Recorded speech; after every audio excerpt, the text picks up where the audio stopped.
Do some introductions first. My name's Jim Hodina. I'm the environmental manager at Linn County Public Health. And as a little background, I'm also on the school board at College Community, so I know a bit about Iowa Big. My daughter was a student in Iowa Big 2 years ago. She graduated. And I'm Dave Burns. I do air quality monitoring for Linn County Public Health. So a lot of outdoor ambient air monitoring. We have a few stations here in Linn County that we have several monitors at that we monitor for criteria pollutants. Yeah. So a lot of words there, ambient air, criteria pollutants. This is just a little poster board I had put together for a open house we did with the city of Cedar Rapids. Linn County Public Health, we do a lot of monitoring of the outdoor air quality.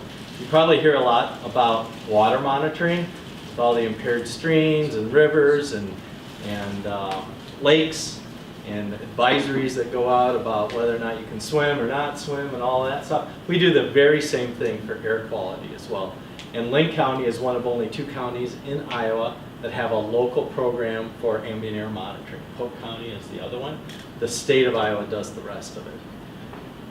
We monitor air quality. About a third of the population in the U.S. live in an area that do not meet at least one of the standards for health standards for ambient air. So that is really an important thing that we look at and track. Fortunately, Linn County, we do meet all of the standards. And for an area as big as ours, with the industry that we have going on, a lot of people are surprised about that. We've all heard the jokes of the city of 5 smells and all of that stuff, right?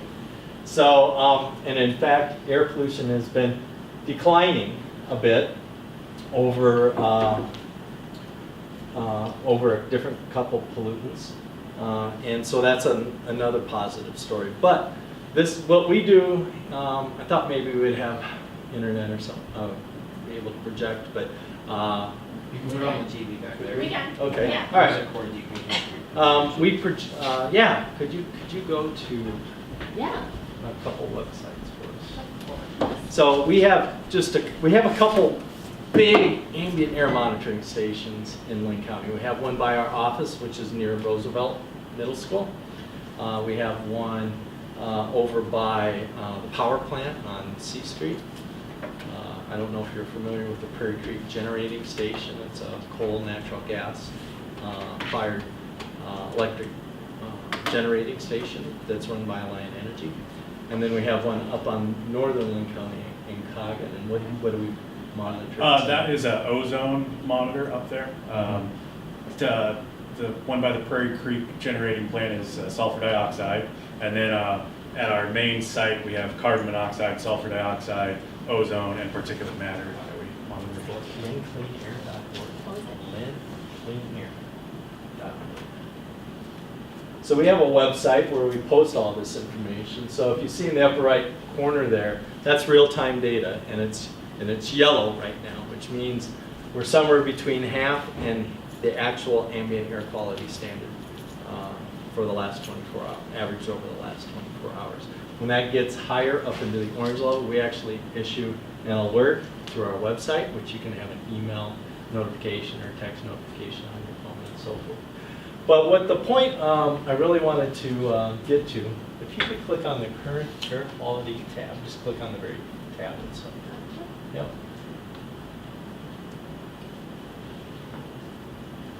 We have a lot of data on kind of a macro scale, what our population as a whole on average might look like. And those blue dots there are where those monitors are located at. So what we don't have is some micro data. It may be on average in the entire city or county health, but maybe near a heavy industrial site or a roadway, near the interstate where we don't have monitors, there may be localized elevated particulates or pollution generated from whether it's combustion from fuels from cars, industrial processes where they're manufacturing, processing corn, wheat, all of the grain products that we have here in Cedar Rapids. A lot of times trucks are just lined up at the gate to try to get in and deliver whatever they've harvested and are selling and buying at that facility, whether it's a Cargill, an ADM, Ingredient, which used to be called Penford. So we have a lot of our data, but we don't know what's going on at a localized area. So we have just 2 or 3 monitors. If we could go to now the second site, and the last one I'll make you type in, Purple Air. Purple Air? Is it, I think it's .com, Okay. or is it, I'm not sure if it's Type .com or Purple .org. Air. Yep, go to that. So Dave here has a small one. So our monitoring stations fit in the size of a large trailer. We have one that's on wheels, the others are literally on cinder blocks, okay? But there's some new technology out called Purple Air monitors, and there's other types of monitors. It's all under this umbrella called citizen science. It's allowing individuals or groups to go out and actually monitor the air like we do. Now, our equipment costs $500,000 to run a year. This costs how much, Dave? So this is $260 out of the box. Okay. So if you click on map, you will see that these are deployed all around the country.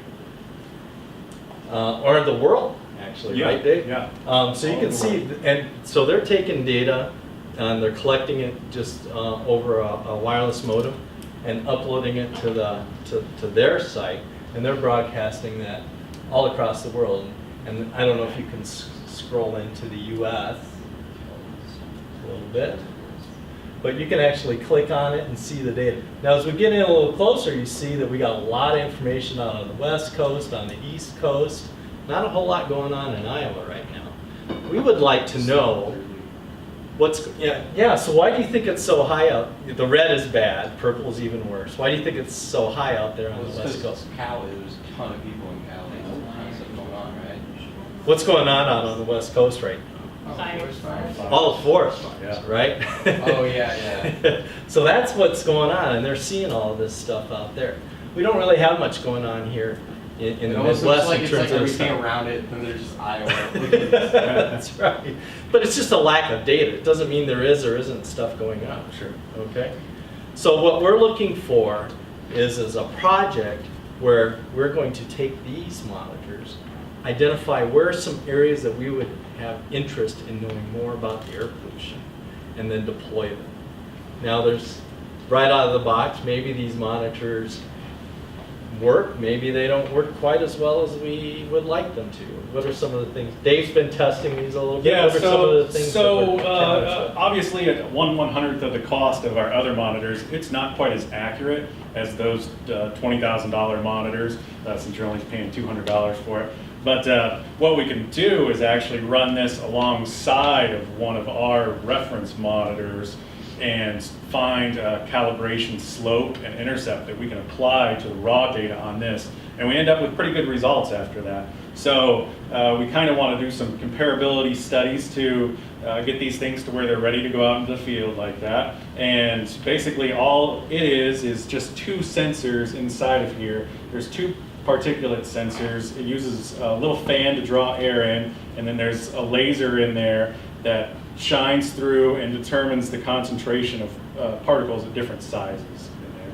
So a couple of things we may want to do with this, and that we were looking for help on, is we were hoping we could design some sort of stand that would maybe incorporate solar power, maybe some battery backup to go along with that, so that we wouldn't have to plug this thing in. Right now it has to plug into a standard 110 wall outlet. We'd like to be able to move it off the grid a little bit on that and be able to stick it in more places. Also, this is Wi-Fi enabled, so anywhere we have a Wi-Fi network, we can take it out and get real-time data. But anywhere that we don't, we'd maybe like to incorporate into that stand a little cellular Wi-Fi hub, so that we could actually plop it anywhere we want and be able to get data and power. So if we have trucks lined up along a roadway, there's no outlets there, but there may be telephone poles or other signage that we could literally fix, screw those into the telephone pole, and we would have data along the pathway that we're concerned about. You might want to go out into the neighborhood a little bit and see particulates that are being generated from the diesel combustion of the trucks, anything that's coming off of the payload of the trucks. Is it getting out into the neighborhoods, and what type of exposure are kids, adults, elderly being exposed to? So we may get, you could take this project to various stages. One could be just what Dave described. Let's put together a functional unit that's self-contained, self-powered, and that we can get the data from readily, real time. But what happens when we get that data? Here we've got this map up here, okay? How can we communicate this information to the public? What action should people take? When should they be concerned? When are they okay? When is, should kids be playing on? You post something and you see a bunch of red dots in Cedar Rapids, parents might be thinking, I can't let my kids go outside and play. But maybe it's because the unit isn't accurate, and so we need to communicate that information, or we may be able to give them resources that they can look up and read about and decide, hey, that's probably not something I have an issue with, so I think that that's not a level of concern for me. So there's a lot of communication, risk communication, health sciences, that could also be coupled with the science and engineering pieces of the monitor itself. So that's our project. It could be a 6-month, or it could be a whole school year level project, depending on how confined you want to make the project, or how big you want to take it. What kind of questions might you guys have? Yeah. Well, I was just gonna say, I've seen these things before, I just never knew what they were. Okay. Sure. So, yeah, I've seen them like a lot with, as you said, like on street lights and, and like telephone poles with Okay. either like a wire going somewhere, or like a solar panel, like you said. Okay. There could be a lot of things, those devices you might be seeing. Or Yeah. There could be telemetry and Probably other but controls. and I can things like definitely, that. I can definitely see it. But I have seen, like a panel with something underneath it before. I think everyone Yeah. does. Yeah. Yep. That's exactly my image of what maybe this could be as well. I have a question. Would the sensors, do they pick up things like, you talked about some of the things they are sensing. Would they sense things from like hog confinements and agricultural pollution? Probably not really, only combustion from that. So it mainly measures really small particles, so think like really fine dust or smoke. Okay. Is what it's going to measure best. Around your hog confinements, you'd be looking more at hydrogen sulfide or something like that. Or ammonia or something. Or ammonia, Right. yeah. And this will not detect those unless it's cold out and it might actually form a solid Sure, in the yeah. atmosphere. And So so there's some chemistry that So goes on. what you're measuring, the air quality can still not be great, depending on where you are agriculturally. This is only looking at one pollutant, particulate matter. There are 6 criteria pollutants that we monitor. And on top of that, there are other additional air toxics, another 180 some very specific chemicals in the environment that we regulate. But this is looking at just particulate, which is often the trigger for things like asthma, COPD, other upper respiratory illnesses. Yeah. So, can you give me an example of where one of these may go in like our community? So I would look, you have some options here. So this would be something to investigate. We can look at some of our large industrial areas. So we have along the river, you have everyone from Cargill, Quaker Oats, Ingredion or Penford.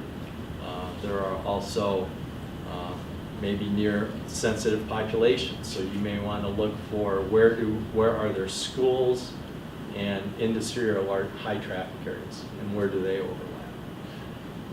Near interstate is also, there's a lot of research out in California that if you live within 500 feet of an interstate, there are studies correlating to adverse health effects with pregnant women, with people with upper respiratory and cardiovascular health issues or diseases. So there are a variety of options. Yeah, so it's good to pick an area where there is going to be population exposure at. It wouldn't really do much good to go place this in some back alley right next to industry where nobody is ever at. Because it's gonna have high ratings, but no one is gonna be there. Sure, Right. yeah, it's not impacting anyone. Yeah. You know, so in the environmental field, we talk about risk as the product of toxicity times exposure.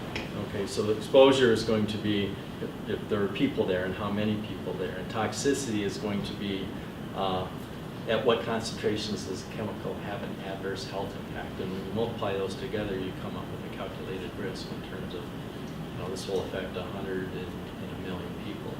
So maybe like, this is what I'm thinking, like maybe, I don't, like, obviously you have to do research and whatnot, but maybe what one could go is like that little park downtown, like in front of the library or something like that, like something where people would be. Yeah, somewhere where people would be, and we are open on where that would go. I Yeah. mean, that's something that can be decided down the line. We have some suggestions, but we're not at all locked in on those. And you might want to do some surveillance. You might want to put one monitor or two monitors there, one monitor over somewhere else, Sure. to try to identify where are we seeing the levels. Because we can give you inventories of the amount of pollution that is being generated and emitted into the atmosphere, but I can't tell you at what concentrations those are at in the people's breathing zones. Yeah, and we do plan on, we have 3 of these monitors. We plan on leaving one at our reference site, so we always have that background site to compare to. So you don't just stick it somewhere and think that it was high because of where you stuck it, but actually it was